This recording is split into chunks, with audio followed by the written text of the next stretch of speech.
शांतता राखा, कायद्याचा सन्मान करा, माननीय नंदुरबार जिल्हाधिकारी डॉक्टर मित्ताली सेठी यांचे नागरिकांना जाहीर आवाहन।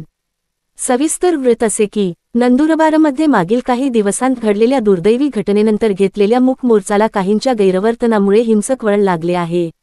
या पार्श्वभूमीवर माननीय जिल्हाधिकारी डॉक्टर मित्ताली सेठी यांनी नागरिकांना शांतता आणि संयम राखण्याचे तसेच कायद्याचा आदर करून प्रशासनाशी सहकार्य करण्याचे आवाहन केले आहे।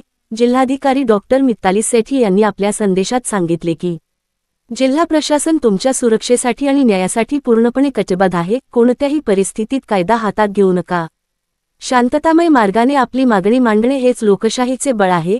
जर कोणाकडे घटनेविषयी कोणतीही महत्त्वाची माहिती असेल किंवा तपास प्रक्रियेसाठी सहकार्य करायचे असेल तर त्यांनी तात्काळ 9699711879 या क्रमांकावर संपर्क साधावा। प्रशासन नागरिकांनी दिलेली माहिती पूर्ण गोपनीयतेने हाताळेल। SK public voice news bureau Nandurbar यांचा खास रिपोर्ट।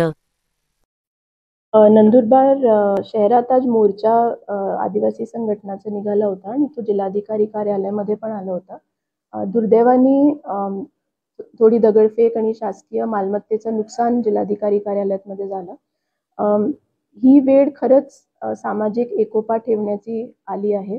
जनतेला रिक्वेस्ट करते, आवाहन करते की कोणती पण अफवावर विश्वास ठेवण्यात येऊ नये। पोलीसचा बंदोबस्त शहरात करण्यात आला आहे आणि आपली सुरक्षांसाठी पूर्ण काळजी प्रशासन घेत आहे आणि आपली पाठीशी उभा आहे। कृपया करून आमची मदत करा आणि काही इन्फॉर्मेशन जर आपल्याला द्यायची आहे तर आमचे अधिकृत जे संपर्क क्रमांक आहे त्यावर आम्हाला देऊ शकता।